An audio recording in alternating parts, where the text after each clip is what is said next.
Boom, we are officially recording. So, what's going on, everybody? Welcome to the internet's #1 success podcast, Into the Mind, where we break down and analyze the characteristics, strategies, and stories of successful entrepreneurs, investors, and high achievers so that together we can learn from their mistakes, be inspired by their victories, and replicate their formulas for success.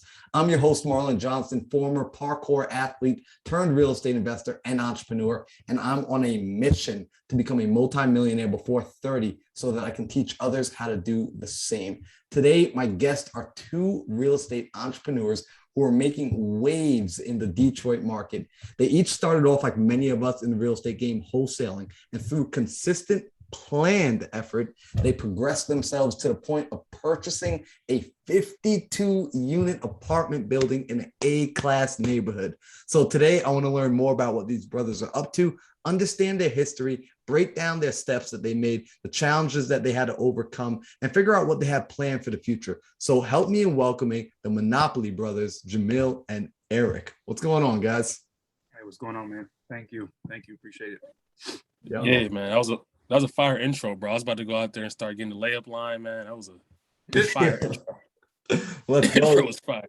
I know, yeah, it's funny, man. So it's like for people that don't know, right? Like me and Jamil, we actually met through that app Clubhouse back last year. If some of y'all remember that, if anyone on here, I don't know what year y'all are listening to this now because these podcasts last forever, but that app Clubhouse came where we were all on there. We were having conversations, networking like crazy. And that's how he and I came together, because he would be inside rooms just speaking knowledge, dropping gem after gem after gem. And I was like, you know what? This is somebody I need to stay in touch with. So we connected on Instagram. We stayed in touch every now and then, messaging, DMing.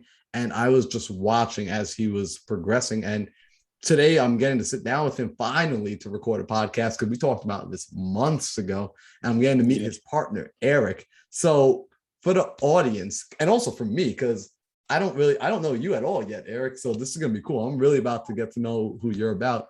Can you share with us, essentially who you are and what got you started in real estate? Like what got you started on this entrepreneurial path? And Jamil, get ready for because I'm going to be asking you the same question next. Sure. For me, what got me started was I was originally I was working as a project engineer for Chrysler. I was working for them. The project that I was on was in Indiana, which is about a 4-hour drive. The city that I was in was about a 4-hour drive, pretty much Indianapolis. So a 4-hour drive from Detroit, and I was doing that every Monday, and then I was coming home every Thursday or every Friday. And at the time, my son, he was like 5 years old, and he had just started kindergarten, and like the teachers were calling us saying, his behavior wasn't what it should be. And I just, at 5 years old, I just felt that was largely due to the fact that I wasn't there as often as I wanted to be. So that was really what really started the mind shift, to say, I just can't 40 years. I can't work in a plant 9 to 5 or be traveling and then see my family in the evenings or on the weekends. I just couldn't do it. So I started looking at alternatives to that, and I just happened to stumble upon Jay Morrison, who was doing an interview on the Breakfast Club at the time, and he was talking about real estate. He described it. The way he described it was, I had never had it described to me like he was able to put. Like, it was very, very relatable. And the steps to get into it, there was like a low barrier of entry. Especially his process was, starting off basically what we did, starting off wholesaling, then going buying and flipping, and then buying and holding, and then moving to 1 to 4 units, then 5 units and more, into multifamily and commercial. So that process just really stuck with me. And the amount of money that he was saying that could be made at the time from it was comparable to what I was making as an engineer. So for me, it just made sense. So that was my initial introduction into it. And then from there, I started. That was probably 2014 when I started learning, and I bought my first house in 2015. And that was kind of it's been, kind of progressing since then. Yo, that's really cool. I like that, essentially it was like the catalyst was your son, it was your family, because that's a freaking commute, man. Like that's no joke. And you're right, like that time, you don't get that time back. Like it's hard to trade that amount of time in just a commute, not even necessarily work, but in just a commute alone. So seeing how that was a catalyst, and also recognizing the fact that, it took somebody else getting on the radio, sharing their experience, talking about real estate, talking about what was going on, breaking it down and explaining. That's why, like, when we do these sort of podcasts and we have these sort of conversations, I'm grateful for it, because like how you kind of bumped into that information, someone else might be bumping into you today. And like, this might be the start of their journey as they're listening to you right now. Yeah, I mean, honestly, that's really how the brand came about. Was that we wanted, when I was starting and when Jamil was starting, we didn't have, at least I didn't know about him, especially in the city of Detroit. Jay Morrison was the first person that looked like me, that was teaching it in a relatable way that I knew about. And then when I looked into the city, there was no one.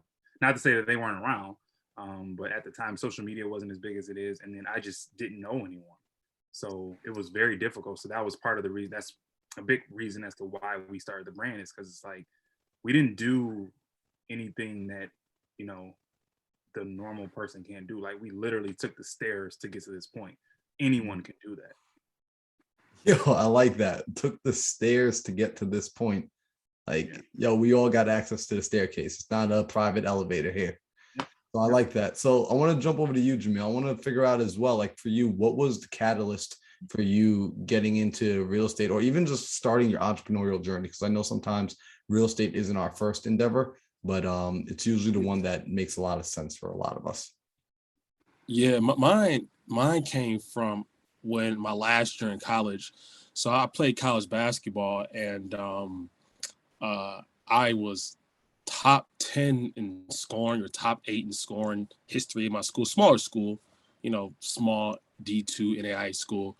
And I was thinking, like, okay, obviously I'm not going to the NBA, but like, maybe I could go overseas, right?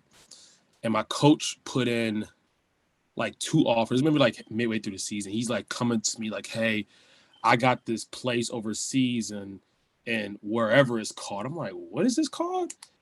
And I was like, okay, I never heard this country ever. Like, it's a country, I still couldn't tell you the name of it. It might have been in South America or something like that. And like one of the lowest of pro basketball leagues. Like, there's tiers and leagues when it's overseas. And then he told me it's going to be like 7 months or something like that. And it was like the cost to get there was like $800, and the salary was like $15,000. I'm like, nah, that's crazy. So I'm thinking, like, I don't know, it just kind of dawned on me. It's like, I'd rather go. At that time, I always been like just a person that worked a lot. I was working like Best Buy. I was working a server. I was just working. I was like, I make more than that, just hustling, just doing little side jobs, right? So, I realized like midway through the season that I was not going to, and I had another offer to play overseas, but it was still the same thing, a really bad offer. It was even worse. They actually wouldn't even pay me a salary. I had to like earn my way to make money at their league. And, I was naive to the fact that I thought that if you play pro, you're going to just get paid a lot of money. If you play pro, they're going to pay you something. I'm thinking like at least, minimum something. So to hear that you have to play for free and earn your salary was crazy. My house was it was just a mind-boggling experience. So during the middle of the season, I ended up grabbing a book called Why Do White Men Have to Have All the Fun by Reginald Lewis. And I read this book, and he had a very similar story to mine. I got a friend of mine recommended to me. He actually got injured playing football or something like that. And basically he was like, he was like a lawyer, raised money, and he was like one of the first Black billionaires. One of them, I forgot what year this was. I read that in the middle of the season. Like, this is mid-season. Like, I'm still playing games. Like, I'm reading this on my bus ride home. And I started picking up a lot of books like that, Rich Dad, Poor Dad. And then I started reading other books. And then similarly, I fell into a Jay Morrison video, like towards the end of the season. And I'm like, when I get done, I'm gonna start real estate. So I started picking up real estate books. And then that's kind of what kind of dragged me there, was knowing that basketball was, not only was it over, it was just no way I was going to just live that pro lifestyle at all. And my offer just wasn't good enough. So I was like, I got to do something else. Dang. Yo, you know what? That's insane. It's funny too that like you started reading these books, and the books started planting a seed in your mind as far as like what can be done, and what it's like. There's always these catalysts that start. It's always a seed, like a small little seed that gets put inside there, that from there well, you just start thinking differently. And once you start thinking differently, you can't help it. Like once you know better, you got to start doing better. So that's really cool to see that was your catalyst. So I'm curious now, right? Because right now you two have come together, right? And you formed the Monopoly Brothers, right?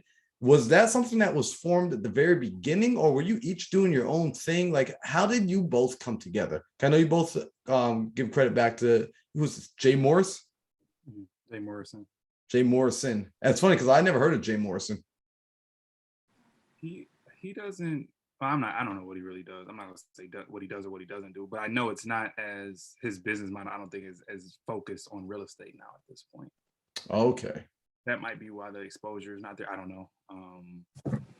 Yeah, back then that was like he honestly. Again, I don't know if there was, but to me, he was the very first person. If you look around now and you see the real estate people, to me, he was the very first person. Nice. Yeah. Like us, anyway. Yo, 100%. And I do gotta say this, right? Because I wanna, like, on my channel, we don't normally even like get into talking about topics like this, but I think it is an important topic. Growing up, I grew up in a neighborhood where I was in a predominantly Black neighborhood, and I went to a private school that was predominantly white. And when I was growing up, one of the things I noticed was I didn't have a lot of role models that looked like me in the activities that I started to pick up. I started skateboarding, snowboarding, things like that, because I fell into white culture. And it was always interesting that I recognized when I finally did see somebody that looked like me, there was something that happened to my mind. Just as a little kid, I wasn't thinking about this consciously. I just found that I resonated to that person, and it was easier for me to see my own possibility through that particular individual, simply for the fact that they looked something more like me than the others did. And I think there's a lack of representation, not that we're being kept out of any rooms. I'm not going to say that we're being kept out, but I would say that not enough of us are putting ourselves into those rooms, into those positions to be those higher level influencers that can ultimately change someone else's life for the better. So I love that you point that out. I love that you pay homage back to saying like, yo, this was essentially the catalyst that got us going. It's the truth. So it's easy. It's the truth. Yeah, and it's also our goal too. Kind of go back to your thing about Monopoly Bros. Like, I think that me and Eric, one of the reasons I know you asked like what kind of guy like do you start together, but I think one of the reasons why we're here now is because of that. I think that when it comes to influencers and people that's putting out ways to help others that look like us be able to get into real estate, especially when you're talking apartments, right? Like, I really didn't know, even at that time, Jay Morrison wasn't really talking about apartments for real. It was more so wholesaling and flipping and maybe buying whole, but not like, taking out 100 units or syndication or raising money. Not really that much at that time. At least I don't remember. So I think, one thing about Monopoly Bros and our brand, I think you kind of hit on those, is for people that needs somebody that's wants to see, like Eric said, just somebody take that leadership role as far as educating those, especially in the predominantly Black areas that look like them, that, hey, like we come from certain backgrounds and you can do like really awesome things in real estate. So I think that's a big thing. But, and I think that's one of the reasons why we're here, honestly. Yeah.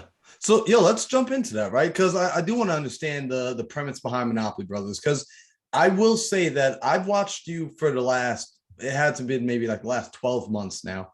And I've just seen progression. I've seen consistency. I've seen you doing deals. I've seen you breaking deals down. I've seen you get in front of challenges, right? When you came across a property that was messed up or this went wrong, you would just you were showing everything. And like that for me was such a breath of fresh air, where I'm like, yo, here's somebody that's actually doing the business, showing the business, and progressing in the business. And it's like you're having levels of success, and you're also showing the work that needs to be associated and accompanied with that success, which, oftentimes we get people that are only trying to show just the highlight. And I'm not saying don't show the highlights. I think everyone should share their highlights. However, let's not forget to add in the rest of the story. So you've done that really well, which is why I was like, we got to get on this episode today. I want to hear more about what you're doing. So can you break down, I'd love to hear from both of you, like what is Monopoly Brothers and what has been the journey towards its inception? Yeah, I guess I'll go my journey and we can show how it's connected. So initially, I started off as a house hacking. That was my first thing I ever did, which those that may not know house hacking, I bought a duplex and I lived in the upper unit and I rented out the bottom, right? So that happened. I put 3.5% down, right? I'm in the Michigan area, Detroit area. And so I was able to buy a duplex right out of college doing that, right? I only needed like 6 grand and I had a job right out of college. So that wasn't, or I had like, I only need like 5 grand. It was like $100,000 house. Very simple, right? Midwest life. I know some people in the West Coast, like, wow. So I was able to house hack. And then after that, I bought another house for 10 grand, single family home on the west side of Detroit. And so when I got both of those properties, no exaggeration, 2 months after I got fired from my job. Crazy situation. It was like, for me, it was like one of the worst experiences because I never experienced like getting fired. Like, and then it was no warning. And this is gonna kind of go back to me and Eric's story. I don't even know if even Eric know this part. I was actually really upset. Like I was, hurt from getting fired. So like a month goes by and I wasn't living good, but I like covered all my expenses. It was crazy. I took all the money from the rental payment for that one single family home and I had somebody under me. So like it almost wiped out my whole mortgage. So I was able to like the last like 2 months without a job. And it was kind of like mind boggling. I was like, well, I might not need a job. Like this is kind of crazy. Like I got food, I got a place to live, right? I was like, the cash flow from that one single family home and then house hacking took care of like everything for me as far as just like basic necessities, right? So, but during that time, I wanted to get back into the workforce. So I was thinking about being a realtor. I was like, I'm gonna go out here. I'm a kill it as a realtor, right? That was my goal. And I decided to actually went to the mortgage business, and I'm kind of teed up for Eric. And so I made a deal with Eric because Eric, which he'll explain, he had a single family home near mine in the west side of Detroit as well. And me and him kind of got cool. I know he'll explain a little bit more. And I actually made a bet with him, like a deal with him. Like, I'll give you my real estate. I paid for the real estate license course. Like, I already paid it. It was like $200 or whatever. I already paid it, but I took a job offer at a mortgage company. I was like, Eric, man, if you pass your first time, you could have this thing for free. And that's kind of I think that's kind of like our first partnership, like without before Monopoly Bro, it's just like me and him just like working together. And some other things that he'll jump into, but that's kind of like my story right before Monopoly Bros kind of formed, just like our first like partnership deal, which is kind of crazy looking back. Yeah, and we had already prior to that, we had met at the Jay Morrison Day with Jay when he came to the city.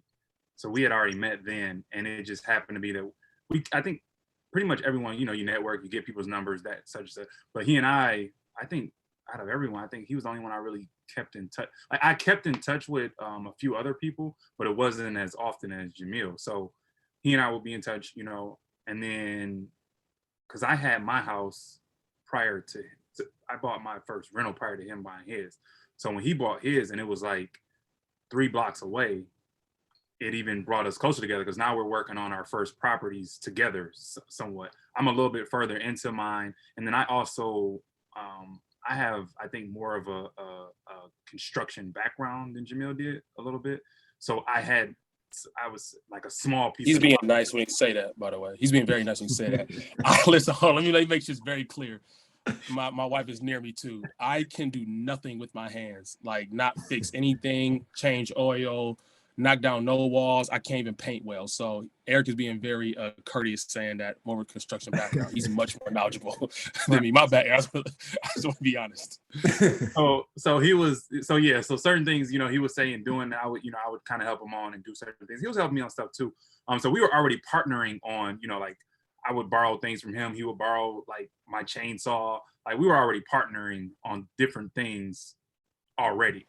And then I didn't know I think I didn't know he got fired, but at that same time, like I say, I was working as an engineer, but the amount of debt that I was racking up from, because I used credit cards to purchase, not to buy the house, but to rehab that first property, which lesson learned, I shouldn't have done. But so I was racking up debt after debt after debt, rehabbing that property. So my expenses, even though I had a good paying job, my expenses were making it to where like I barely had enough to pay my bills. So at the time when we were having that conversation, I was thinking about getting a second job. At the same time, he had just got his one job. And that's when he said, why don't you just be a realtor? Like, you're already in the real estate business, you know, why not just be a realtor? I'm like, hey, you know what, you're right. Maybe I should just do that. And that's when he was saying, well, I'll give you my he had bought a Groupon for the 40 hours to the 40-hour class that is required in the state of Michigan. He had bought it on Groupon for I think like $75 or something. He was like, yeah, you can have mine. It was like, but the deal is like, if you don't pass, you got to give me my money back. So I took that, I applied for the test, or not the test, the class, took the class. I would say I probably took the test a week after and I passed. Nice. And then, you know, and like I say, that was kind of the inception of our first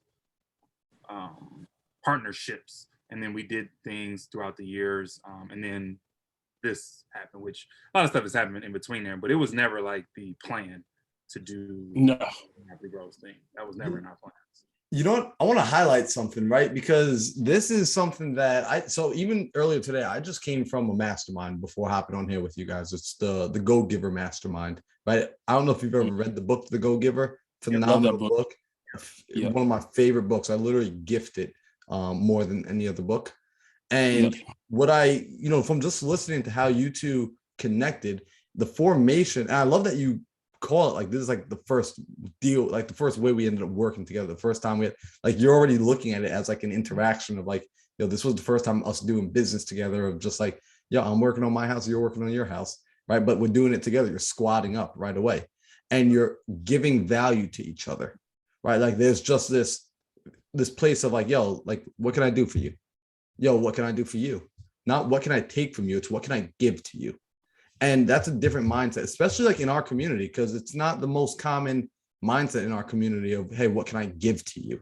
Let me provide value first, right? You coming and saying, like, most people would say, hey, I already paid for this thing. Give me $70 for it. Give me $50 for it. You said, yo, go pass the test, right? You want to give me value? Go pass the test. Go put this thing to use. That's cool. So I just want to highlight that your relationship already started off the way good business relationships and partnerships work, which is it's a value giving relationship. Each partner is focused on providing more value to the other.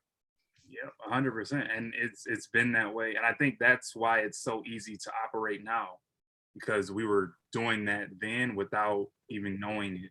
And that's just a testament to who we are as individuals. I mean, just who we are as men. I know for me, and it's probably the same for Jamil, at that point in time, it was just so refreshing to see someone like me, that was like-minded like me, and that was doing the same thing that I was doing. Because again, coming from the background that I was coming from, trying to transition out of a certain mindset, you didn't have the same type of people in that immediate circle. So just seeing someone and we're on the same page, and realizing how like gratifying what we're doing, like doing real estate is, it was like a no-brainer. And just being the type of person that I am and being the type of person he is, it's a no-brainer. Yo, I love that. So it went from there. So essentially you got your license, Jamil, you got your 2 houses, and you're starting to realize like, yo, if I want to, I could chill on the couch all day, eat ravioli, and toast with this one single family and paying the bill. So where did things go from there for you both? Like, did you start to get a little bit more serious about working together? Were you just each doing your own separate thing for a little while? What did life look like after that?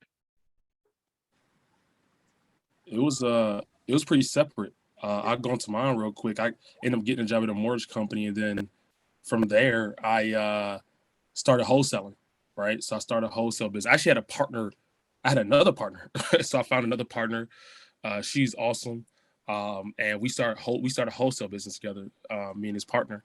And she was really good, fantastic. And then from there, I started wholesaling, and I picked up another rental through there and things like that. But I started a wholesale business, and kind of weirdly enough, not weirdly enough, it's all lines. I think that's the beauty of this. Like when we get to how Monopoly Bros came, and we get to the apartments in a minute, it shows like all these little things that came. I think that's what's really dope about the story. Me and Eric did a deal together, a wholesale deal together. I let him talk about it because he kind of explained a little bit better, but we did a wholesale deal together, right? And we already had partners. Like I had my own partner. It's just the whole thing, but just made sense because the house he had, I had a buyer kind of situation. We just did a JV together. And then, I kind of kept on a wholesale and working kind of thing with some flips in between here, which we'll talk about how Eric helped me on a flip. So that was my own personal journey before we even got to the Monopoly Bros yet. Yeah, and I was separately. I was doing things. I don't know what year that was. That had to have been what 2016. I got the. I think 2016 was when I got my. No, 2016 was when he gave me the Groupon for the class. I took it that December. I took the test for the license in January 2017. I was already dibbling and dabbling and trying to wholesale just from learning from Jay Morrison from 2014 to 2016, but I had never done any real work, never done anything consistently more than like 2 or 3 days.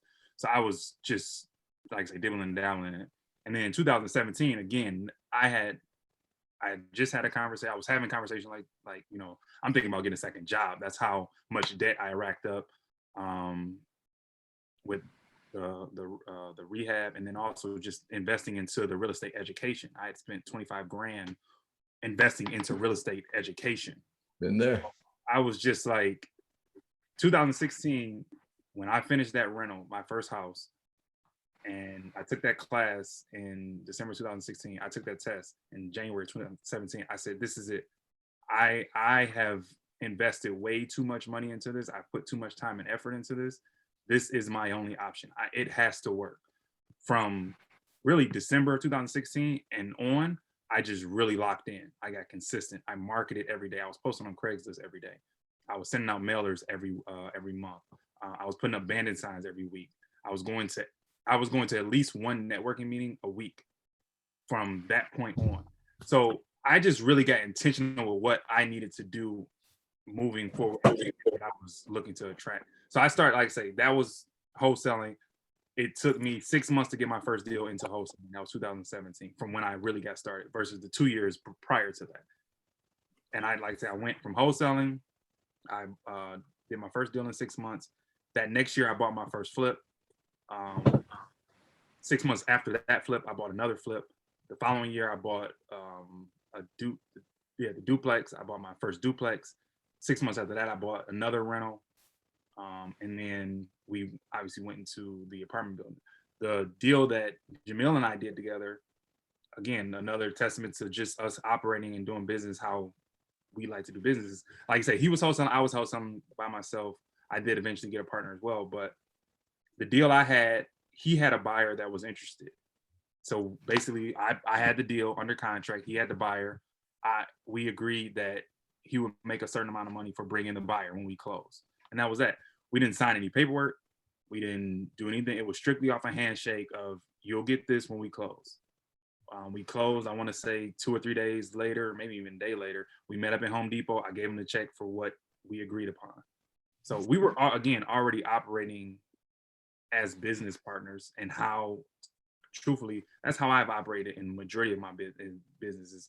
We sign stuff, but I much rather feel that your word is worth, that, although we do still sign things, but just knowing that we could do business without it was beneficial for me.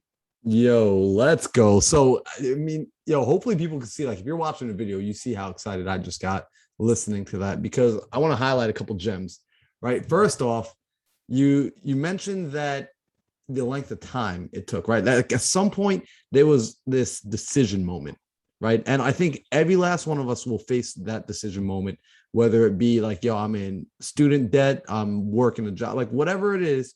At some point you get fed up with your own situation. You get fed up with your own life. And then you realize, I'm the one that put myself here. I need to make a switch. And then when that switch came, the switch looked like from the outside, he's consistent now. He's going all in. He's focused. Like, there's a power to focus. Like, that's what I already knew this about Jamil. And now I'm finding out about you the same way, Eric, that you got focused, right? And focus looked like showing up every single day. And even with showing up every single day, even after that flip switched, it was still a 6-month time frame of nothingness. And I don't want to say I get tired of hearing people say it, because I know what it feels like, because I didn't get my first deal for 8 months. Right. So I know it's like, you've got to be willing to go through that time. It is basically a rite of passage. It's an anomaly. if it happens early for you. If something happens, like if a deal pops off at the very beginning, it is an anomaly, right? Because now after that, more than likely, you're still going to have to go through the same thing the rest of us went through because you don't know how to repeat it. Say that again.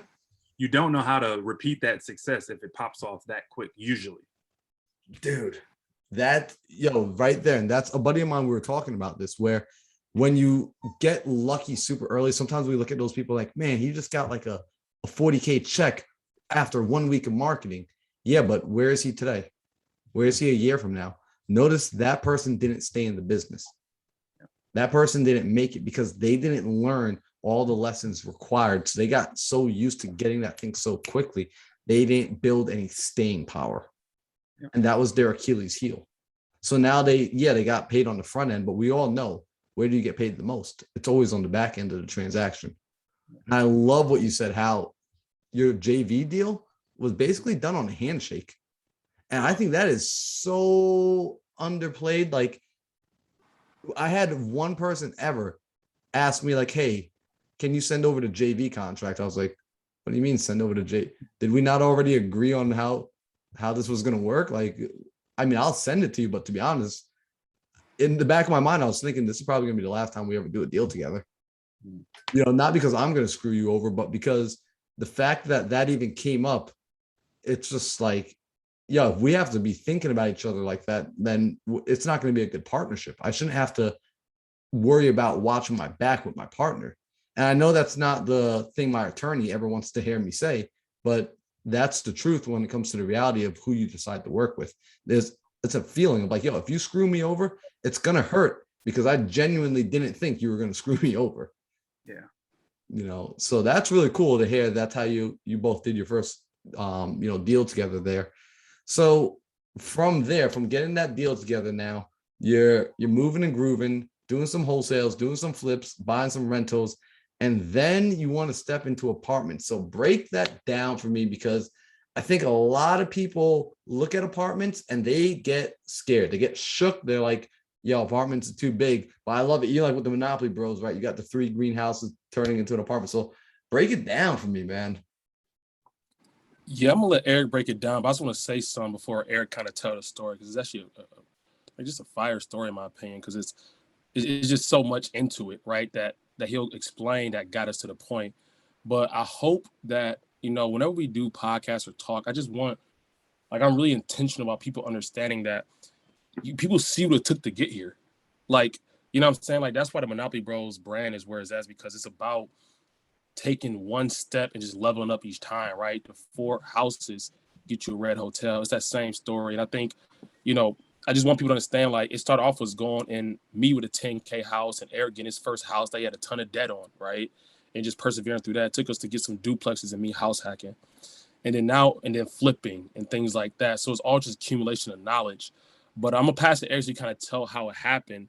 But all that stuff led to it, because think about it. Me and Eric, if I never did that, Eric, the real estate thing with him, right? About the, hey, you better pass. And if me and him never did a handshake to, do a JV deal together, and then we didn't talk about how he helped me without one of my flips, and he was a realtor on my flip and kind of consultant on one of my flips. We don't have to talk about that. But all these different things me and Eric done prior got us to where we're at now. So we talk about this apartment deal. I just want people to know, like, nothing was by like accident. It was like the foundation was strong, right? So therefore, me and him could start doing things together. And none of those things would have happened. I don't know if we have a 52 unit right now, because like it took leveling up together in this journey together to get here, right? So, and I'm gonna let you go ahead and kind of tell the story, kind of like going back to like how it even came about from the phone call and stuff. But I want people to just know that, like, it's people see the success, they don't see the back. You know what I'm saying? They don't see what happened prior. So I want people to know that. But go ahead, Eric. My bad. Yeah, no. And honestly, I was just thinking, like, yeah, I forgot all about the realtor, me being his realtor on his flip. Like, he bought a house and he was gonna rent it out. And I was like, dude, a house down the street just sold for like 80 some grand. And not to say, rental, we're looking to add doors. So rentals, passive or long-term passive income. But, sometimes it makes sense to just buy and sell it. Cause I don't know if he wants the numbers out there, but he was looking at some real good numbers if he decided to flip it. And I'm like, Let's just say I bought it for $2,000. let's Let's say there's go. yeah. So I Right. bought the house for $2,000. So that alone already lets you know the numbers, and we sold it more than 80K. So that Right. just lets you know where we were at. So, but once again, Eric he started off consulting me first, like, hey, why don't you think about this? Why you do that? Help me out with the rehab, because Eric does very good rehabs, and then he was my realtor on it. So when you get into the apartments, like, it's just a lot that went into like getting to an apartment. That's what I was right? saying. I forgot about that. Like it is a lot of lead up to this, and a lot of just us, like you say, just giving to each other without expecting anything in return. Like I didn't like when he's asking me questions, I'm not thinking about what he's going to give me in return. But then he does, like, to certain people, a listing is a reward, and it was a reward because I got paid. Although the realtor side isn't my main bread and butter, so I wasn't approaching it like I'm looking to get this listing. But obviously, an extra, you know, 5-6 grand or 3-4 or 5 grand in my pocket for listing a property is decent, you know, right? So we've been, like I say, just doing this for quite some time. I forgot about that actually. But prior to us even getting into the apartment space, what really happened was Jamil and his partner had a meetup. They started a meetup, and the very first guest on their meetup, they asked me to do. They asked me to be the guest, which of course I did it, and I was just telling them, like, because it was my first time being like the featured guest on something and being in person with something. So I, you know, naturally I was a little nervous for it, but nonetheless, I wasn't going to turn it down just because of our relationship. I'm like, no, I'll do it. And plus, you know, I just wanted to show people and get out there into the world in terms of, you know, telling my story.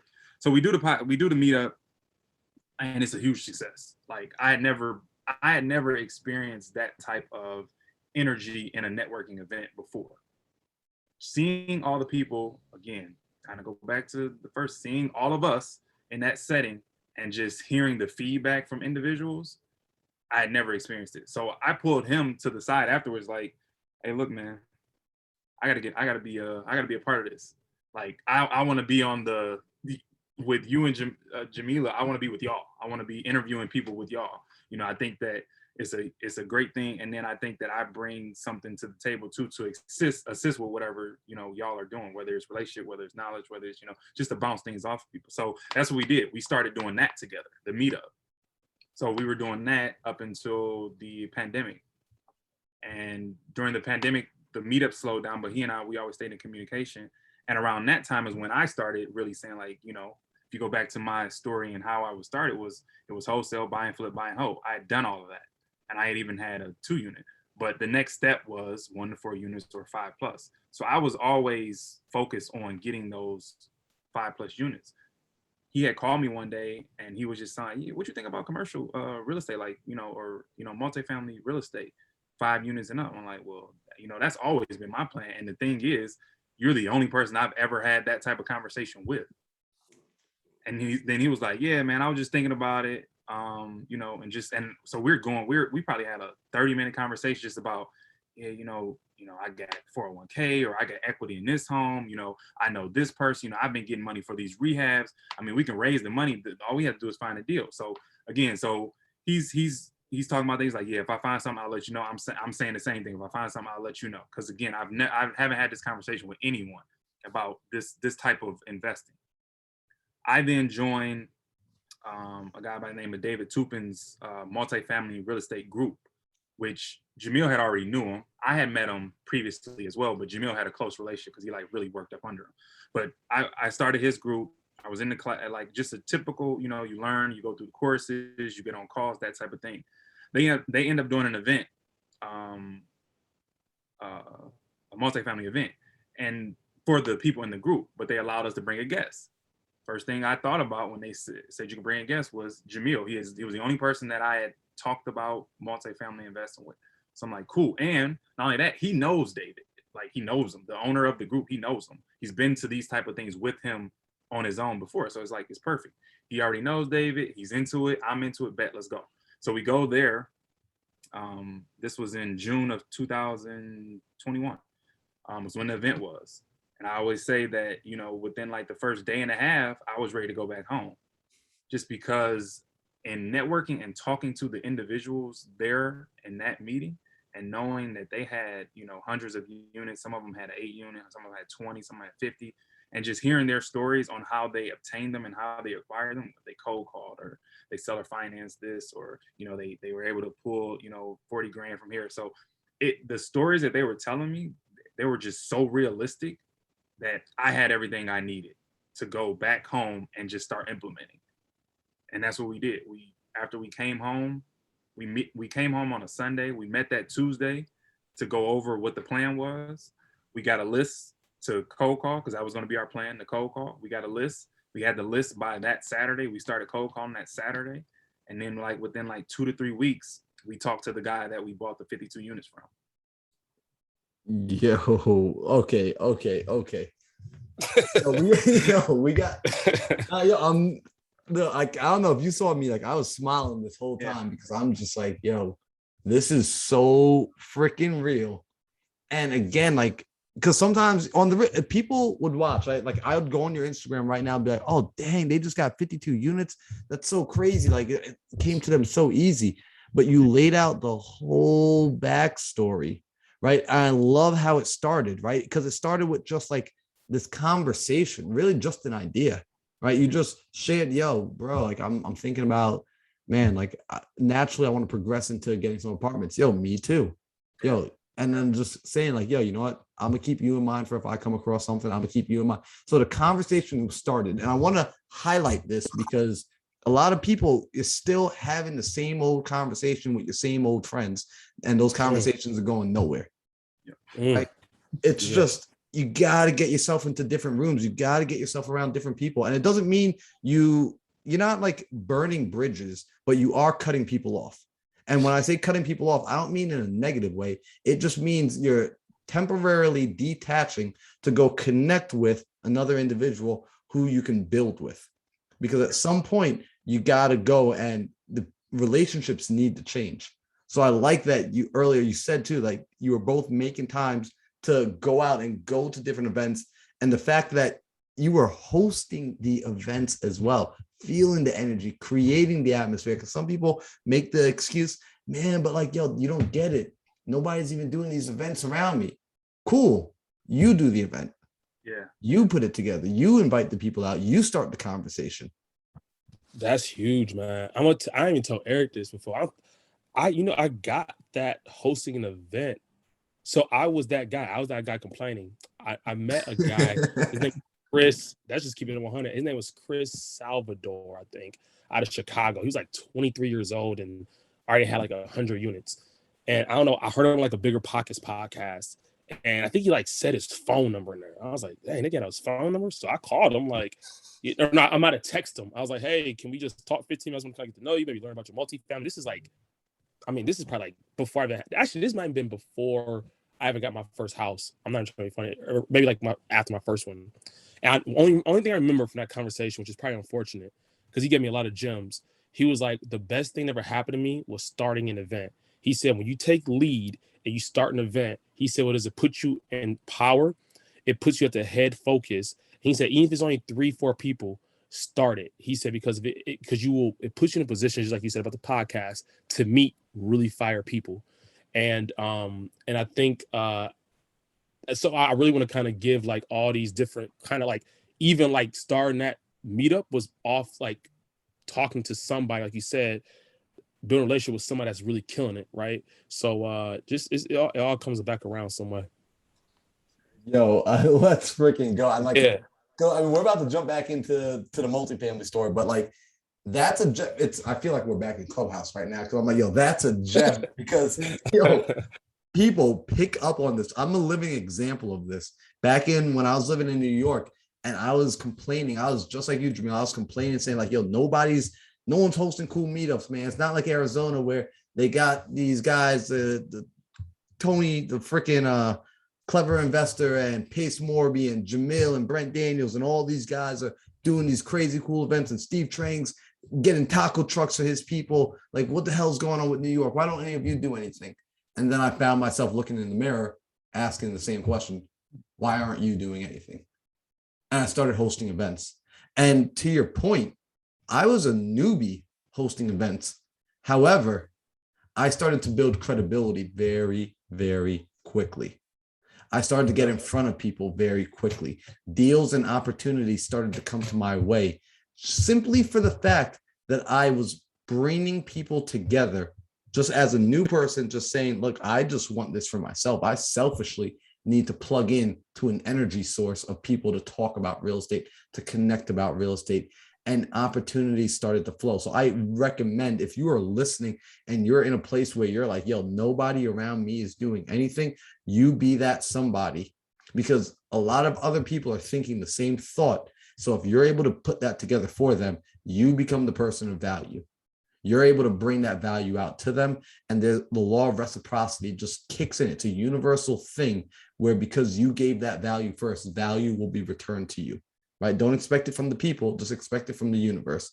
God works in some real funny ways. So I'm glad you tapped on that. So now you both are on board. You're like, all right, we're going to go get some apartments. And, you're just like, all right.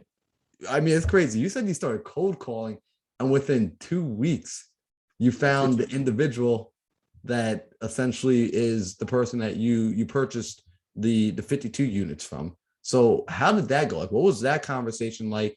And I mean, because you came from single family, so how did you also learn to have the conversation for multifamily? Because it's a different conversation. Yeah, I'm gonna let Jamil talk about it, but I do want to mention one thing, and you mentioned it. The more, again, I'm learning things too. So as Jamil is talking, I'm just thinking like, I don't know, I'm a spiritual person. I'm not very religious, but I'm spiritual. And I believe in a higher purpose, right? For Jamil to be doing what he was doing, like, I had no idea that he had talked to Chris, whatever the guy's name is. But for him to get that information, and then for him to start that meetup, and then for him to reach out to me, it's just a divine type of energy. Like, because for one, he has to be the type of person to think about, oh, I'm gonna actually start this meetup, and then be able to reach out to a guy to have a conversation. But then for me to be the first guest, I have to be doing something on my end to make it to where he wants me to be the first guest. So it's like we're on a freeway, and we're both going like 50 miles per hour, but we're in two separate lanes, and we're just moving. Like we're going to the same destination, but I don't know. He's in the car next to me. He doesn't know me, but we're going in the same direction to the same destination. And then it's like, eventually it just comes together. And again, to me, that is why it works so well, because it was meant to work. It's almost like it was meant to happen. So it's just like saying, when you just said that, it just made me think like that was just crazy. It is. But in terms of that, we both had single family knowledge, but he had some multifamily cold call experience background from working with David, who's the owner of the group that I was in. So he had that, and then I had the single family experience. So I think with that, it created a posture and like a confidence to be able to have these type of conversations with people. And we strategically decided to only go after 100 units and less, looking to focus or looking to talk to more mom and pop owners. So like, say if Marlon, if you had a apartment building 30 units, it's much easier to talk to you than to talk to a hedge fund that owns 1,000 units. It's a much easier conversation. So, but in terms of the conversation, I'll let Jamil describe it, because he was the one who made the call to that particular person. Yeah, no, for sure. But that came back from doing it prior, right? I would have never known that. I started off, so how you said, how you even do it? I was cold calling for this multifamily group, right? Just trying to add value. I was cold calling for free. Think about that. I was spending hours cold calling for free, no money, just hoping I get a deal so I could partner with them, right? And actually, the thing was, if you cold call for free, I'll let you partner with me, and I'll teach you about multifamily. Like, I'll go through how to underwrite a deal, all this stuff. So I was calling these, apartments in Atlanta and Texas, 300 units, 200 units. When you're calling 100 plus units, you're talking to people's assistants, the representatives, and they got COOs, CMOs, they got executive sales team. These are big companies, right? You're not calling, just you're not calling on mom and pop people. You're talking to a company. So trying to get to a decision maker about an apartment is super hard. It's just a very hard thing to do, especially on a cold call. It's very hard to do, right? And I got frustrated. I actually like stopped. I just stopped. I know I want to get back into it. I stopped. So this time around, when we start calling, I said, hey, when we pulled a list, we got a list, right? I said, I only want to speak to as many mom and pop people as possible. So I think we made our list to be exact, was like 80 units and lower. I think, and we did other characteristics to really target mom and pop, right? And also, you can even see on the lines, like if it doesn't have an LLC there, it's just a person's name. They're probably a mom and pop, right? So, anyways, I call the guy. He picks up, and I'm gonna be honest with you, just because I want to be very clear in everything I do. This is what I said to the guy. Hey, this is Jamil. I'm calling about your apartment on so and so street. We are looking to do a 1031 exchange to buy a new property, as we're trying to take those proceeds and get into another. So I'm just want to see if you're interested in selling or ever had consideration, even had thoughts of selling. He said yes. I said, first of all, I mute the phone and my eyes got big. Yeah, I said, what the I'm not gonna cuss. That's really what happened. I was like, yes, because I've been getting denied for years. Remember, I've done this prior, right? It's been very hard. He said yes. I said, mute, Eric, no effing way. Then I unmuted. I say, all right, sweet dude. Let's do this. We had a small conversation, and then I said, hey, can you send over a T12 and your rent roll? We'll do some brief underwriting, and I'll get back to you within maybe a day or two, and I could present an offer. And then he kind of went into like, oh no, well, I'm looking for this price. If you could meet me at this price, it'll work out. And then that's kind of how the story went about. So as you can see, this is maybe a 5-minute call. This was not a long call. We weren't on this thing for 45 minutes chopping it up. This is a very short call, and we went straight to email and got right to work. And then we got assistance to underwriting, and it ended up being just a shack attack type of dunk deal. So that's how I kind of got there. Yo, let's go. So again, we got to start unpacking because I got to make sure people are gonna be listening. Sometimes they get lost in the story. They're just like, yo, man, these guys sound wicked cool. They're just enjoying, but I want to make sure they're learning something right now. So first off, you said you had been cold calling for years and you were doing it for free, and you were going after these multifamilies, working for experience. That's number one. You are gaining experience. This is a part of what investing in yourself looks like, right? Betting on yourself, knowing that you're going to have everything's going to work out in the long run. So in the short term, you might sometimes be doing things for free. In fact, if you're getting into entrepreneurship, anticipate that in the beginning you are working for free, that you will not get paid. As the owner, you're going to get paid last, but because you're able to wait, you're going to get paid the most. So I just want to highlight that.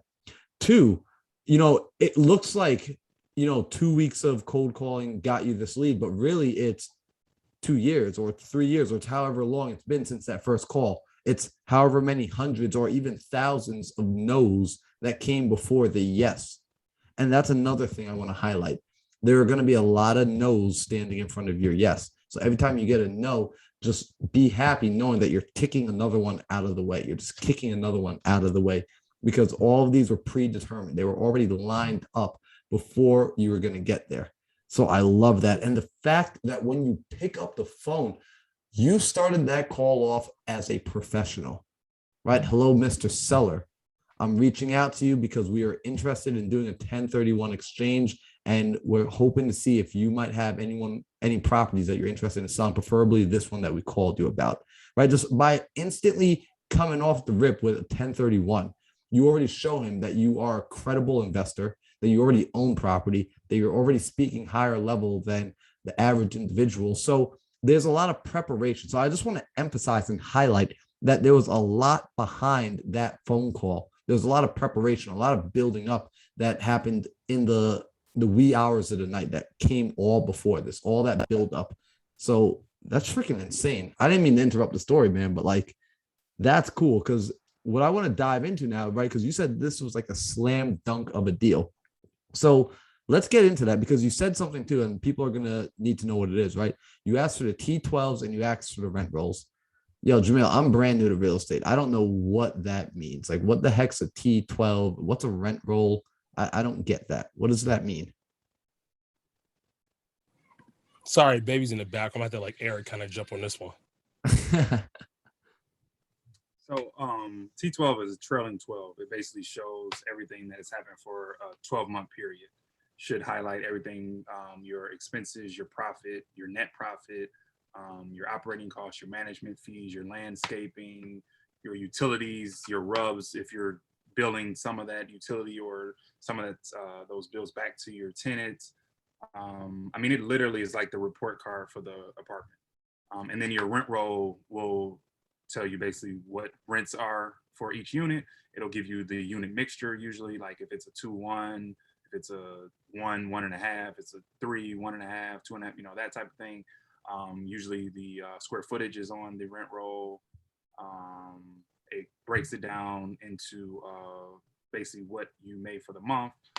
So basically those two documents will provide pretty much all the data you need. The T12 will have like taxes, insurance.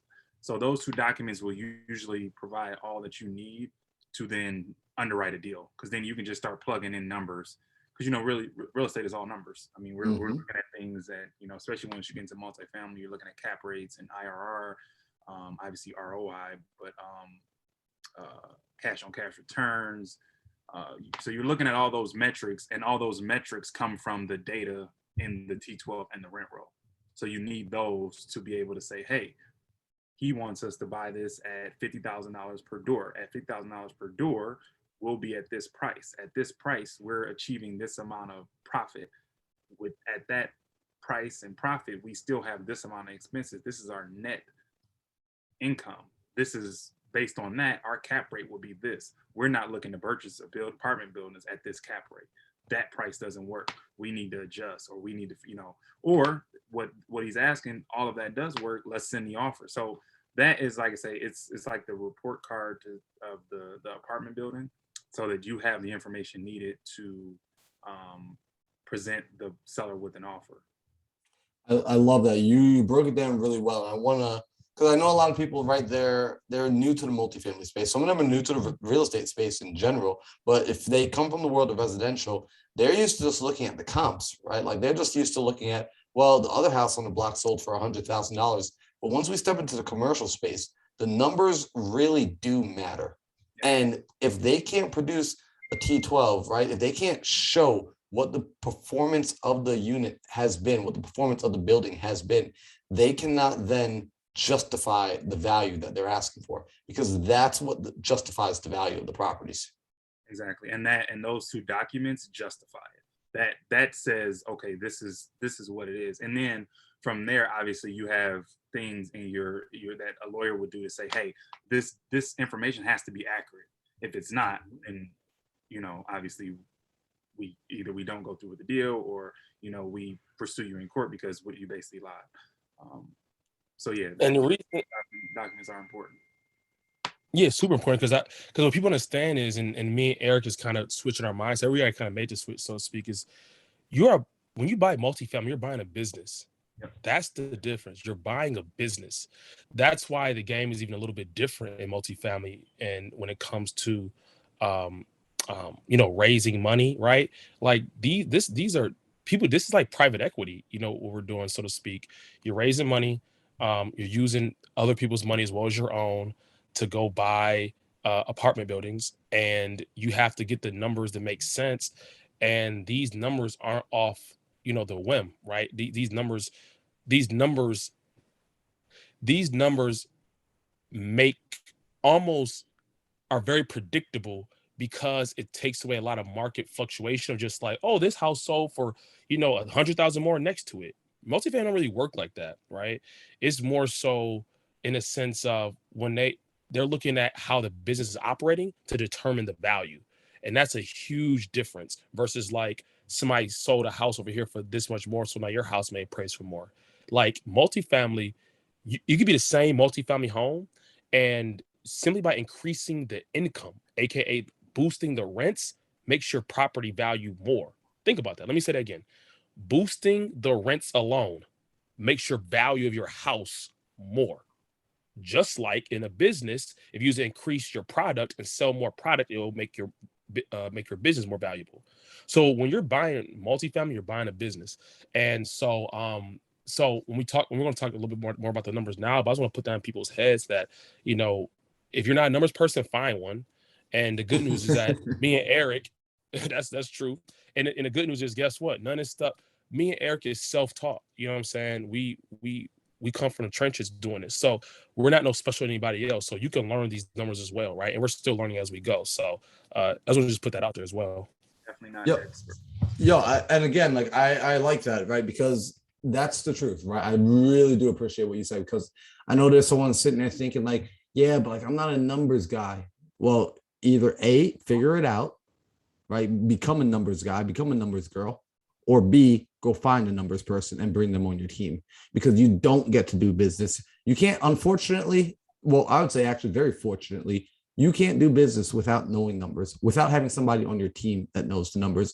And I would recommend that person be you, no matter what. Because here's the thing, numbers literally cannot lie.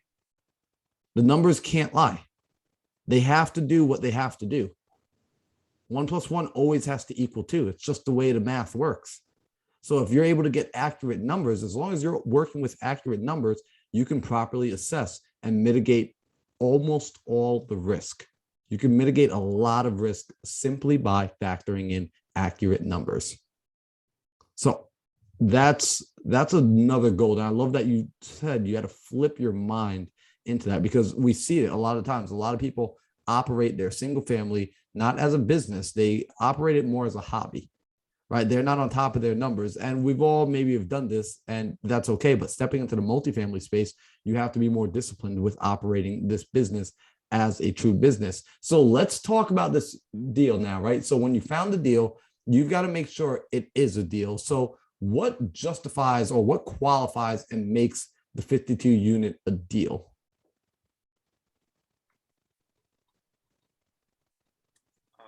So like you mentioned, or like Jamil mentioned, if you don't know the numbers, like we're far from experts in underwriting deals and knowing, all that we need to know. And for this deal, we didn't know anything. We literally had someone else underwrite it for us, and we just watched. We tried to underwrite it ourselves, and was like, yeah, we just don't know. So we literally reached out to someone to help. They walked us through it. So that was like the second time of us going through it. Then we reached out to someone who ended up being our partner in the deal, and they did it again, which allowed us to see it again. Now we do them by ourselves. Nice. So it's definitely getting the habit of just reaching out to people. And if you're not a numbers person, just getting with someone that does know the numbers. But really how we knew this one was a deal, for one, the price point of the doors and the area, it sounded like a deal, but we didn't know how good of a deal it was. We knew it was probably a deal. We just didn't know it was a really, really, really good deal. But I think what really helped that was us, that third person that helped us underwrite, or that second person that helped us underwrite it, they had just sold something in a neighborhood that was a little bit up under where we were looking to buy it. So like the 52 units are like in a Class A neighborhood. The ones that they had just sold were probably like a B plus, maybe a minus. So it was just a step below where we were looking to buy, and they had just sold them for a certain price point per door. So they knew we could get these to a whole nother level. But yeah, in all honesty, it was just like once the area, the cost per door, and then once we got into the numbers and we're looking at, this is like a 8%, what was it, like an 8% cap rate? Something like that, 7 or 8%. 7 or 8% yep. In a Class A neighborhood. That's really freaking good. It's ridiculous. Just to kind of compare that, people are satisfied with that type of a cap rate in the city of Detroit in some certain areas. So being in the suburbs, it was a no-brainer. And then just looking at another good indication was, for us, a very good indication was the amount of rent that the tenants were paying. It was like this property is literally less than a mile from Michigan's biggest hospital, and they're paying rent that is comparable to stuff you see in the city of Detroit. So it just didn't make sense. So we knew it was something going on. Either it was undermanaged, the maintenance was deferred, or they just weren't aware of things. So that alone, we knew that we could increase rent hundreds of dollars each unit. So it just that all of that combined let us know that it was a really good deal. I mean, the area was great. It was under rented. There was there hadn't been much rehab done to it, and then the numbers just made sense. It was still a solid deal on with the numbers too. So it just really checked off like a lot of boxes. Yo, so essentially what you found was a value add opportunity, Yep. right? Where the property it could use renovation, right? So that's very similar to single family. It was under market rent, again, something we see in single family. And you took a look at the location. You recognize, hey, this thing is strategically placed in a position where it hopefully should appreciate with time. At the very least, it shouldn't lose value. And it's close enough to a major structure like a hospital. And hospitals aren't going anywhere, right? There's a few things that are staples inside of a city, inside of an area, hospitals being one of them, right? It's very rare to see a hospital go out of business, especially when the hospital provides jobs. So you're also talking about a source of potential quality renters. Right. So yeah, like that's freaking spot on. Like that, I don't know how much better it gets. So what were some of the numbers on this? Like where did the deal end up coming in? So we end up purchasing at 5.6 million. And before we closed, it appraised at like 7.2 or something like that. Woo! Let's go. When that happened, that's when I said, "Yeah, I'm doing multifamily," because I never had that happen. Think about it. We bought it for 5.6 before we closed. Like before, like you gotta get appraisal done, right? You gotta get appraisal done before you buy you buy the property. Before it closed, before we owned the thing, before we owned this multifamily, we almost made almost another 2 million, like 1.5 million. We did nothing to the property. We didn't even drop a hammer yet. We didn't take out no walls. We did nothing yet. We made just like this, just by waking up and sleeping and then getting a phone call. Hey, yeah, your thing is now worth 7.2 million. What's that? 1.6 million? I was like, what? Yeah, I called Eric like, man, this is insane. We did nothing. Because think about it, we came from flipping, right? Usually what you do is you get a house for low, you put money into it. Then after you do all that work, you could get a property that's worth this much amount. Very rarely do you go and just before you don't do anything to it. You just buy it. And then in 2 weeks, remember, this is a 3-month process. So you tell me in 3 months, we bought it for 5.6, now we get it for 7.2, and then we're going to do renovations to it to get to in the 8s and 9s. Come on, man. It was insane. So, yeah. Let's go. I mean, so you're talking about essentially overnight, of course you have equity split, but essentially you're talking about raising the net worth of you two combined to over $1 million just in equity alone by just, it's on paper, of course. Oh, sorry about that. Yeah, no, like my computer froze for a second. So you're talking about essentially gaining equity overnight and pushing yourselves into a position of, becoming like essentially overnight millionaires by gaining this appreciation. And to your point, right, you didn't even do the work yet to renovate and bring the value up even higher. So what's cool about this is, I mean, again, like this is the same principle of, BRRRR, because I imagine, right, I'm going to guess that you want to keep the property and you're probably going to finish the work, refinance, pay off your lenders. I'm imagining you had some lenders and private money to get into the deal, pay them off, and then you just put some long-term debt on this and hold it for another couple of years until you find a bigger, better project that you want to roll into, unless you decide you just want to keep this building forever. Yeah, that is the strategy. And we go back and forth, over, do we want to, because the 52 units are spread across 3 different buildings. So we go back and forth on like possibly selling 2 of the buildings and holding the other one forever. But yeah, definitely BRRRR it, refinance, either sell it or keep it forever. That's definitely the mindset. Yo, I freaking love it, man. I mean, even now, I mean, we'll probably have this conversation offline where I was talking earlier today with a buddy of mine, Eric Sage, who is just like the freaking note master, big in multifamily. And this guy he was blowing my mind on just some strategies I'm going to begin implementing in my business to just where you can sell your properties, right? You'll just create notes, sell them to other individuals, let them get in on a deal.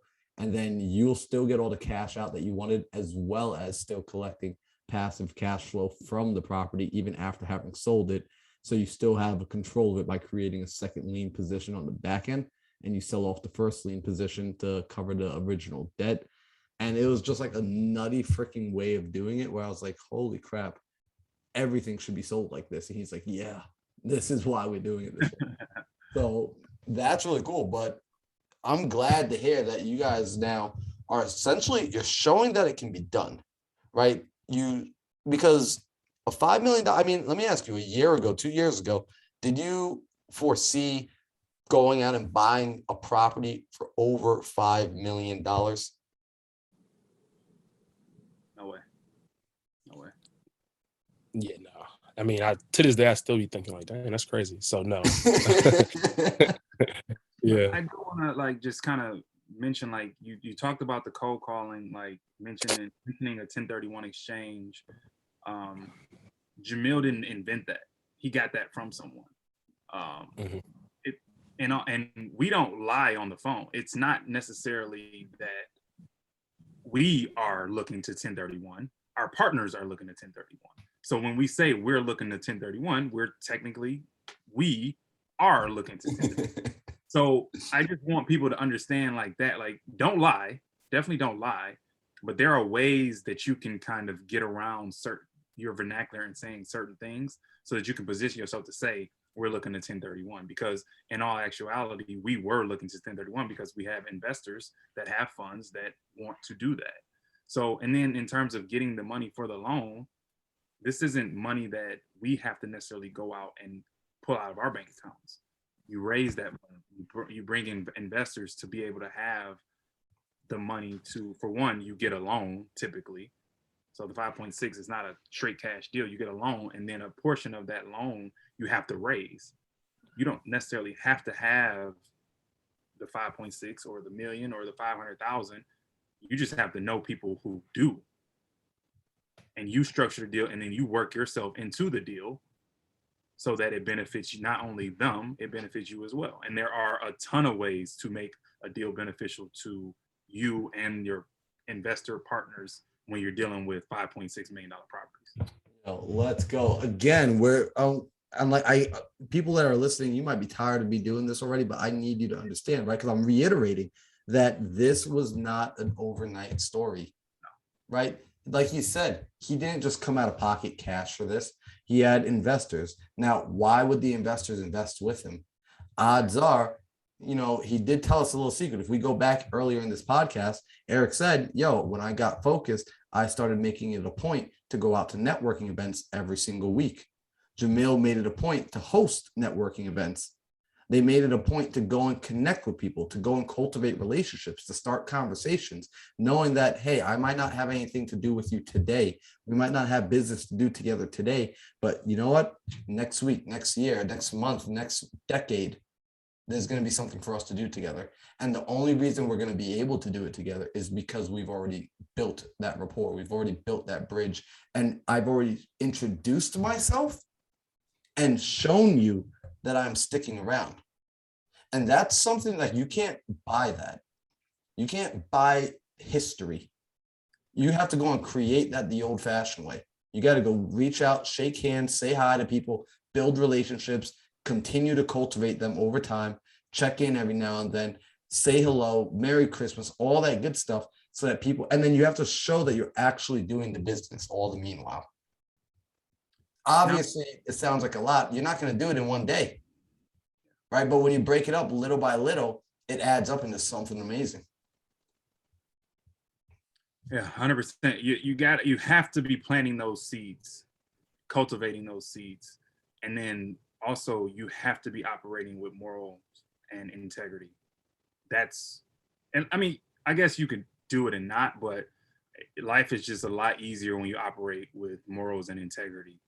So that, I think, and with that, you start attracting those individuals, because people, if you ask people around the city of Detroit what like are probably our biggest like the best part is about us is that we do what we say we're going to do. That by far goes further than how much money you made or how hard you work, is that if we say we're going to do it, we do it. So you got to think, when people are when you're looking to be entrusted with hundreds and hundreds of thousands of dollars, they want to know that what you say was going to happen is going to happen.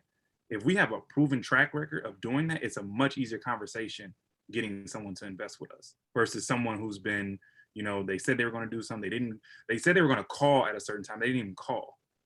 They said they were going to follow up on this date. They didn't even follow. They said they were going to send an email. They never sent the email. It's little stuff like that that people look at like, I'm not going to trust you with $100,000. I'm not going to trust you with $1 million.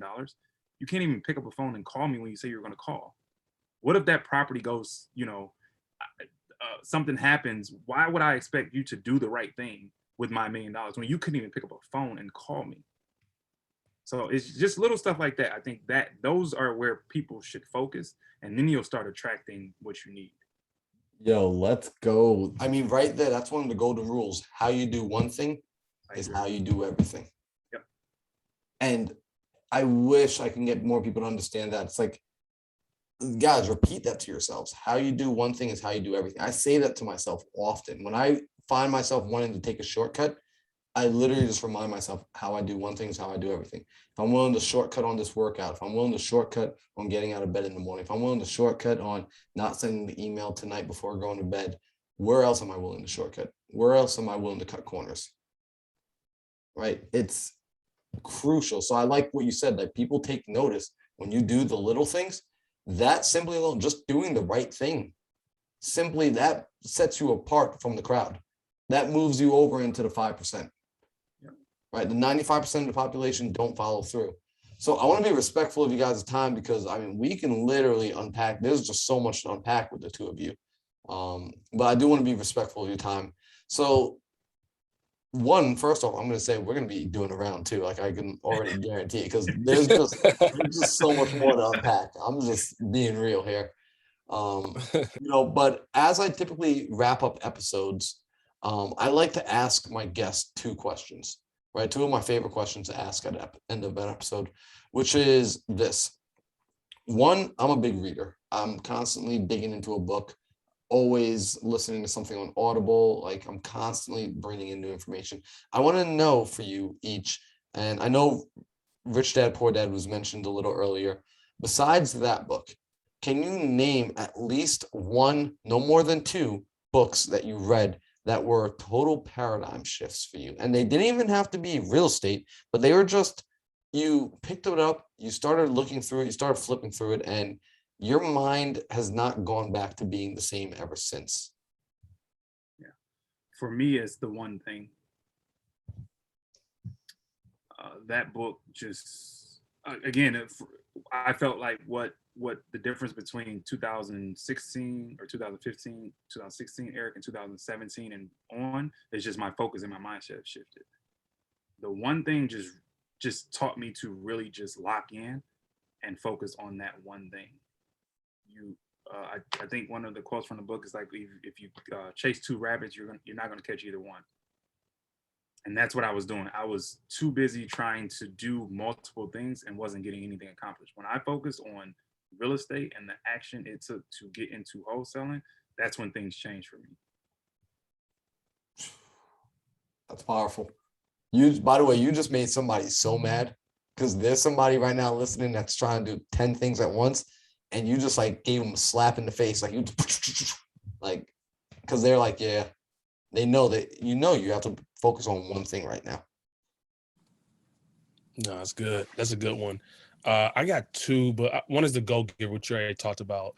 But other than that, that one, I mean, think about it. I mean, a lot of our stories me and Eric talked about was a lot of giving, right? So, but other than that, it's called Slight Edge, which I think is kind of like the Compound Effect. I never read the Compound Effect, but it's called The Slight Edge. And that book, I actually want to reread it again. I already read it like twice. I want to reread it again. It's just a powerful book talking about the little thing, like the slight edge, like just that. In a lot of our conversation here, talk about just that.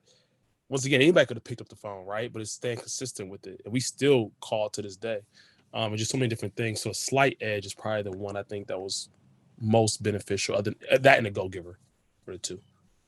I like that actually. And it reminds me of, if you know Bob Proctor, older white gentleman who's studied Napoleon Hill's Think and Grow Rich. Like, that man probably has read that book more than anybody else alive today. He reads that book every single day. He reads it like it's a Bible. And he, back in the day, used to go on the road doing presentations. And one part of his presentation, he actually speaks about this. He calls it the razor's edge. And he speaks about how it's just the tiniest little thing that you need to do consistently that separates you from being good to great. Like, this is the difference between legendary. I mean, if you think about the fastest track runners or the fastest swimmers, they're only beating each other by like a fraction of a second. And it's that little razor's edge. So I freaking love that. I like that, because a lot of times, like, they're looking, right? Someone new might be looking at you guys and thinking like, wow, I gotta do so much to be a freaking beast in real estate. It's like, no, you just need to find that thing to do over and over. Your slight edge, your competitive edge is showing up every day. Your competitive edge is just making one extra phone call, reading for 15 more minutes than the other person, reading 10 pages a day. It's the small things compounded over time. So, yeah, I love this. I love this conversation. I love this energy. So I got my final question, and this is my favorite question. In fact, I say it every time I ask it, is I'm going to probably end up writing a book. I will end up writing a book just based off everybody's answers. So here's this final question. I want you each to imagine that tomorrow morning you wake up and you are a blank slate. You don't remember anything. You don't remember the years of working together, the meetups, the seminars, the books, the experiences. You don't remember underwriting, the relationships. I'm talking like totally blank. Now, as you're waking up, you're not freaking out. It's not a Saw movie. You're not scared. No one's out there to kill you. However, you don't know anything. And when you begin to open your eyes and come to consciousness, you begin to have a thought, right? And for whatever reason, when this thought comes to you, you just accept it as truth. Like, you don't question it, not one bit. It's just, you fully take it and you're like, yep. And you begin to run with that and you begin to work with that. And that first thought is essentially the foundation for everything else to come. What would you ideally like that first thought to be? That is a very interesting question. Man, that's a powerful question. One of my favorites. Feel free to take your time to think as long as you like. I love this question. I think for me, I just want to operate in a space of like kind of blissfulness, and kind of just do what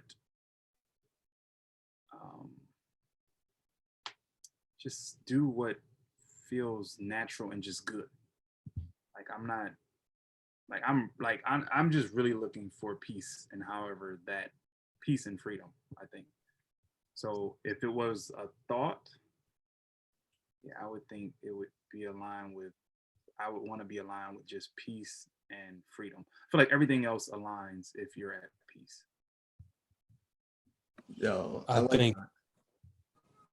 Yeah, man, that's a tough one. I think mine will be very tough question. No, that's a tough question, man. I was not expecting you. That's a heck of a question, man. Y'all, hopefully y'all subscribe to this guy podcast. Man. This is I think we're on like episode 60 something now. If y'all haven't subscribed yet, I'm hurt. But if you here, follow him on, man. That question took time to think about. I'll say this. Mine will be, which I got from my father and from the Bible, but just the which I believe I have now, and I want to do better at it, is just to know that you are in control, but not in control. So meaning, like, I hope my mindset, like, if I woke up, my only thought was like, hey, you can literally do anything in the world. Obviously, you can't just like fly, right? Stuff like that, but you can literally create your own life. You're gonna have to not only outwork people, you got to put in ridiculous amount of effort. You're gonna have to do, like, it's gonna take a lot to get there, but it can be done. Because I think once you have that mindset of like, oh yeah, I could do that. Like I could buy like so hopefully somebody listens to this probably like, oh, they did it. I could get a multifamily. That person probably get a multifamily, right? Or even something bigger than that. Oh, I could get a jet. Why can't you get a jet? Why can't you get a private jet? Why can't you own, a pro basketball team? When you have that mindset, you start tapping into a different type of persona and way you walk, the way you think, that you become, I know he just passed yesterday, but Kobe mentality where you like, man, I could do it. Now, when you have the I can do it, like really believe it, then I think everything else as far as designing your life, whether it's relationships, who you want to be around, the type of lifestyle you want to live, financially, spiritually, all those different things, you can be like, man, you feel like you're empowered. And I think that's the most important thing. At least I would love to come up with. I think that'd be my hopefully first thought that would drive everything else. Yo, that's a powerful freaking thought. I mean, you think about that, right? Those are the thoughts that come in, right? I want to be at peace and I know that I can do anything I set my mind to. That's a combination. That's a winning combination every single time. Like you can't explain to me a scenario where that doesn't win because you're at peace. So you're finding joy in whatever moment you're in. And then you're persistent where you're just like, I'm not stopping because I already know it's possible. So if I'm not there yet, that just means I'm not there yet. So I love that. So check it out. We just went in. That was like an hour and a half. Normally these episodes are about an hour, but there was just so much to unpack with the two of you. And there's still so much more to unpack. So we're definitely going to have to do a second episode. However, for the people that were listening and they're just like, yo, these guys are freaking cool. They are intelligent. They're sharing their wisdom. They've got good energy. I want to connect with them. How can people get in touch with you? How do they connect with you? Where do they go? Like, I want to get people connected to you. Yeah, I appreciate that. I mean, the best way is through social media, right? We're just like our beginning story. We learn from somebody. We're doing the same thing, right? So monopoly.bros, monopoly.bros on Instagram, or monopoly_bros_ on Twitter. We're very heavy onto both those platforms, Instagram and Twitter. And we're going to be doing events, right? And we're going to be doing events because once again, that's how we start. We met at an event, right? We watched the YouTube and social media of a certain person, Jay Morrison, that led us to where we're at now. So now is our time to be that leader, to be that household name, and really kind of let people know, like, hey, you can buy multifamily, right? And we're going to explain the 4 houses equal to hotel, aka multifamily, and how to just start off wholesaling, how to start just buying your first rental property, how to just do your first house hack. You start building that confidence, and guess what? Next thing you know, we're gonna teach you how to eventually, or educate you how to start getting to multifamily, right? How to underwrite, how to raise money, how to look for deals, what is a deal. And so we want to be just the forefront of just real estate in the basics form all the way to multifamily. So connect with us through Instagram, monopoly.bros. We go by the Monopoly Bros. Look out for some dope events that we're going to have in the future. And then obviously Twitter, we're on there a lot as well. So Twitter and Instagram. Yo, let's go. And I'm going to have the links to Monopoly Bros. I'm going to have it in for the Instagram, for the Twitter, in the description. So just make sure you scroll down, click on the links in the description, connect with these two, especially if you are in the Detroit market, or if you plan on investing virtually in the Detroit market, like I invest virtually in Milwaukee. So it's possible to, I would say, connect with them, period. Just, these are good people to have in your Rolodex. Like, I'm glad I got to meet Eric today. I've known Jamil now for over a year. I'm super grateful to now know Eric. We're definitely gonna have to exchange contact info. And like I said, I want to get you both back on for a round 2 where we dive even deeper, because we barely even scratched the surface of what I know there is to talk about. Yep. By then we'll have Love it, man. 50 more. Yeah, by then another 50 property, another 50 doors. I love it. That's the goal. Yo, let's make it happen. Well, again, I want to say to both of you, I appreciate you so much for coming on, for taking the time out of your day to be here, to share your knowledge, to share your information. And I appreciate you for what you're doing for the community, as far as going out there and showing them that, just showing all of us really an example of how to enrich our lives, right? And how to do it the right way, do it the sustainable way, do it in a way that if everybody copied the behavior that you're showing and demonstrating, we have a world that comes into more stability. There's a better world, not a more chaotic world. So thank you for that. I appreciate you both. And I'm looking forward to having you back on the show. Thank you. Thanks, my man. Appreciate it.